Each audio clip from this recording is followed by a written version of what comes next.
Halo standar semua. Kembali lagi di channel ini. Kali ini kita akan membahas kuis pekan pertama ya. Getting Started Firms and Financial Market. Soal yang pertama, Apple memilih menerbitkan obligasi untuk membiayai rencana pengembangan produk barunya. Maka Apple membuat keputusan dalam hal, jawabannya adalah capital structure. Kenapa tidak capital budgeting? Capital budgeting ini tentang evaluasi rencana bisnis, investasi. Nanti kita akan pelajari di pekan ke-7 di manajemen keuangan. Working capital management ini tentang pengelolaan kas sehari-hari dari perusahaan, misalnya bayar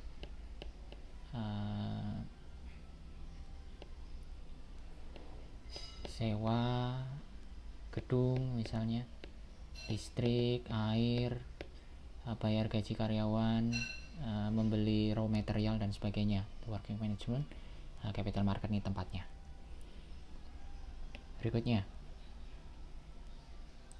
Microsoft memberikan pelatihan terkait working capital management. Nah, barusan kita bahas ya, yang di atas tadi. Berarti dia pengelolaan kas sehari-hari. Agar dapat memahami, berarti jawabannya adalah yang B, mengelola arus kas. Kenapa tidak A, pendanaan yang tepat?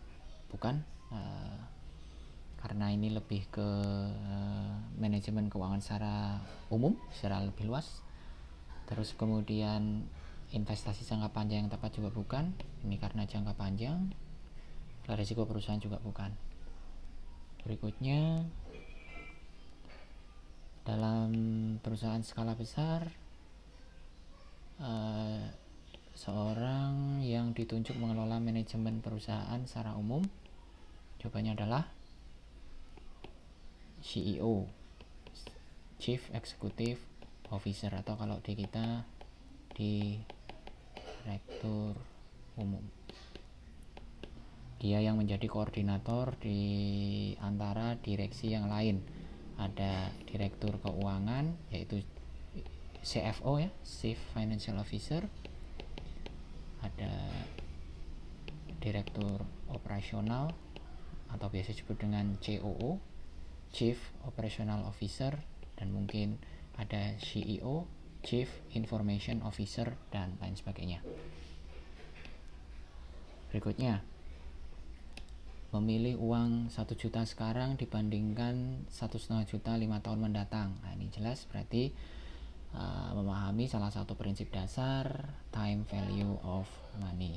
Ini sudah kita bahas di video pekan pertama.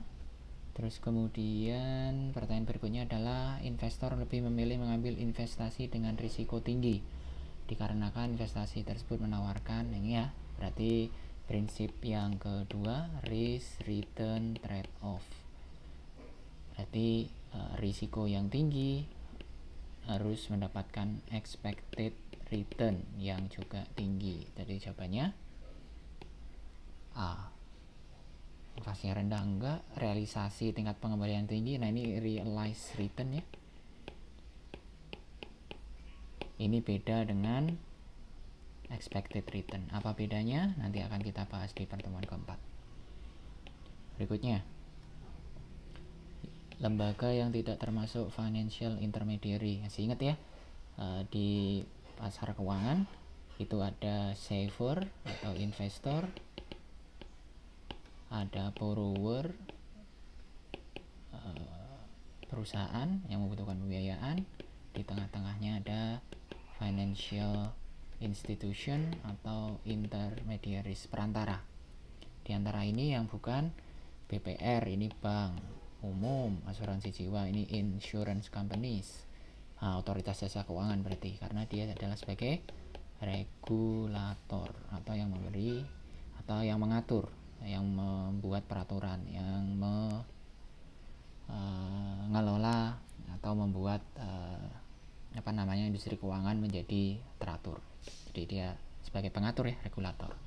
Koperasi simpan pinjam juga financial intermediaries karena dia mendapatkan pembiayaan dari investor dan disalurkan. Berikutnya yang tidak termasuk kegiatan yang dilakukan oleh bank umum, yang jasa asuransi ya, karena ini insurance companies. Mungkin ada yang bingung, memberikan pinjaman kepada Kementerian Keuangan bisa dilakukan oleh bank umum? Enggak, jawabannya adalah bisa. Ada waktu misalnya pemerintah menerbitkan surat utang negara atau SBSN, nah ini bisa dibeli oleh bank umum. Dalam hal ini berarti bank umumnya memberikan pinjaman. Kalau yang lain cukup jelas. Contoh investment bank yang mengalami kebangkrutan, Bank Mandiri jelas bukan, jawabannya Lehman Brothers ya. Ini ada filmnya nih, Wolf of Wall Street kalau nggak salah. Kalau tertarik nonton film-film tentang investasi, itu salah satunya. Bank of America, Goldman Sachs, enggak, Lehman Brothers jawabannya. Terus berikutnya, alasan utama insurance company menginvestasikan dananya. Nah, berarti yang untuk menutup potensi klaim di masa yang akan datang. Nah, ini sifat dari insurance company.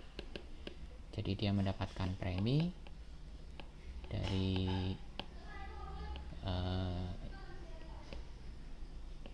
pembeli jasa asuransinya ya. Terus premi harus diinvestasikan agar investasinya ini nutup ketika ada klaim. Jawabannya adalah yang menutup potensi klaim di masa depan. Oke, pertanyaan berikutnya, apa alasan perusahaan lebih memilih menerbitkan obligasi ketimbang saham? Nah, ini kita bisa lihat jawabannya adalah yang paling atas, menawarkan cost of capital yang lebih rendah dengan keuntungan tax shield. Dijelaskan dulu apa maksud dari cost of capital yang lebih rendah. Sebagaimana yang kita tahu, obligasi ini kan berarti debt, sedangkan equity itu equity. Ketika perusahaan bangkrut atau pilot ya, dan dijual asetnya, maka yang mendapatkan pengembalian terlebih dulu prioritasnya ada di debt holder. Baru kalau ada sisa ke equity holder.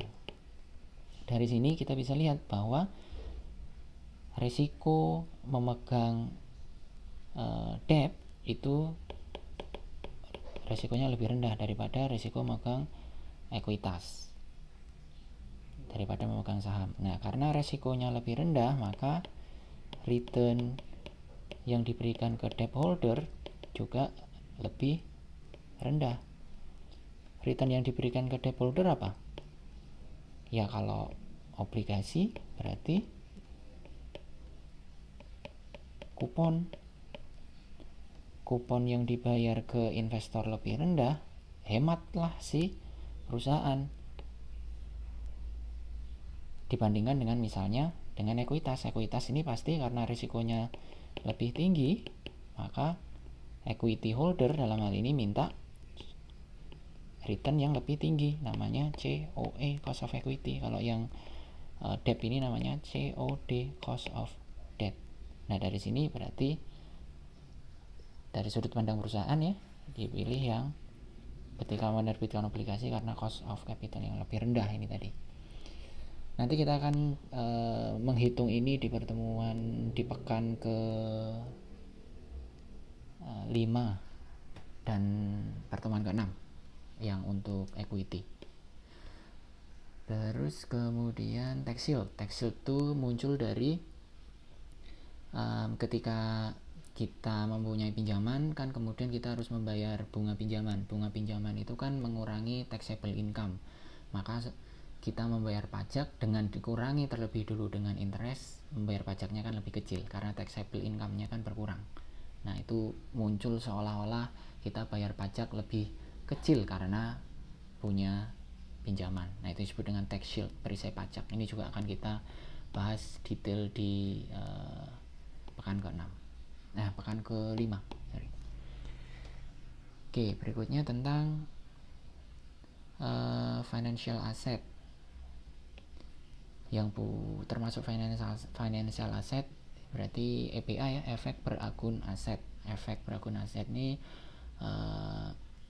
sekuritas atau surat berharga yang dia itu mempunyai jaminan aset di belakangnya, dalam artian ketika surat berharga ini berupa surat utang ini tidak bisa dibayarkan baik kupon maupun prinsipalnya, maka kemudian aset yang dijadikan jaminan itu akan ditarik oleh debt holder. Masih ingat mortgage based securities yang ada di Global Financial Crisis 2008 ceritanya? Nah, itu yang salah satu contoh EBA atau efek berakun aset. Jadi ada aset rumah yang menjadi backup dari surat utang yang dikeluarkan. Berikutnya, pasar yang memperdagangkan surat utang dengan tenor kurang dari 30 hari. Jangka pendek berarti ya. Berarti jawabannya adalah pasar uang atau money market. Ada, kalau masih ingat, ada SPN yang diterbitkan oleh negara, surat pemerintah negara, ada commercial paper yang diterbitkan oleh korporasi, dan seterusnya. Nanti bisa dilihat lagi catatannya. Terus berikutnya, yang tidak termasuk kegiatan utama investment bank dalam pasar modal. Nah, ini sebagai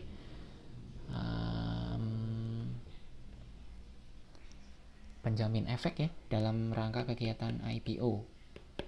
Yang bukan adalah leasing. Underwriting, advising, distributing, ini semua kegiatan yang dilakukan oleh investment bank dalam membantu perusahaan yang akan IPO. Underwriting ini intinya adalah dia membuat prospektus penawaran saham yang mau dijual. Itu kan perlu dibuat, ini saham mau digunakan untuk investasi di bidang apa, kapan, ruang lingkup bisnisnya seperti apa. Nah, semua itu dibuat dalam satu dokumen penawaran yang namanya prospektus penawaran saham. Itu di kegiatan underwriting. Advising ini dikerjakan sejalan dengan selesainya atau sejalan dengan penyusunan prospektus. Misalnya investment bank sebagai penasihat investasi di sini bisa memberikan advice kepada perusahaan yang mau IPO, target investor yang dituju itu investor yang mana, apakah asuransi kah atau investment bank yang dari luar negeri kah atau yang seperti apa. Ini tentunya pertimbangan-pertimbangan ini diperlukan agar IPO itu sukses atau berhasil menjual saham.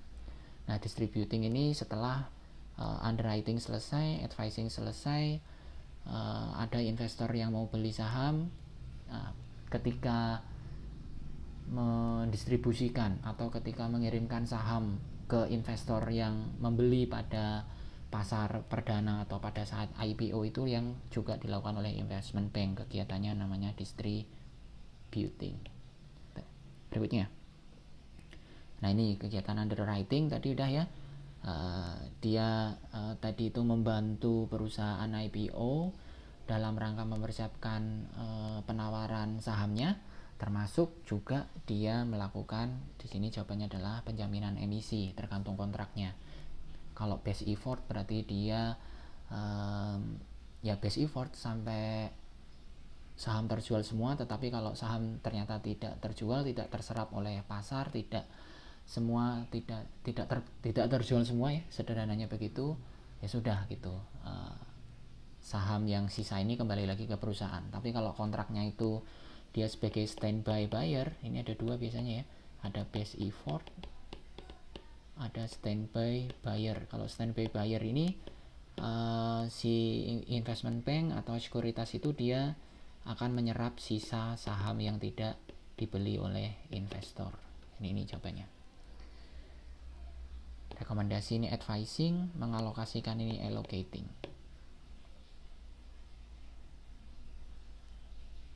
Menjamin kerugian ini bukan kegiatan underwriting. Berikutnya 20, yang paling sesuai dengan karakteristik pasar uang bagi investor. Nah, hati-hati ini dengan pertanyaannya bagi investor. Dapat melakukan peminjaman uang dengan tenor waktu jangka pendek. Nah, ini sekilas benar karena pasar uang ini kan umumnya kurang dari 1 tahun ya, jangka pendek maksudnya. Tapi kalau kita baca lagi, dapat melakukan peminjaman uang dengan tenor waktu jangka pendek. Oh, berarti ini perspektifnya bukan perspektif investor ya, tapi perspektifnya si borrower, karena yang meminjam uang kan borrower atau korporasi atau perusahaan. Berarti yang mana jawabannya? Dividen ini bukan, karena ini saham sangat liquid, iya karena dia gampang diperjualbelikan ya. Imbal hasil yang tinggi belum tentu. Berarti jawabannya adalah yang liquid dan diakses kapanpun. Nah, demikian pembahasan kuis kita pekan pertama. Terima kasih.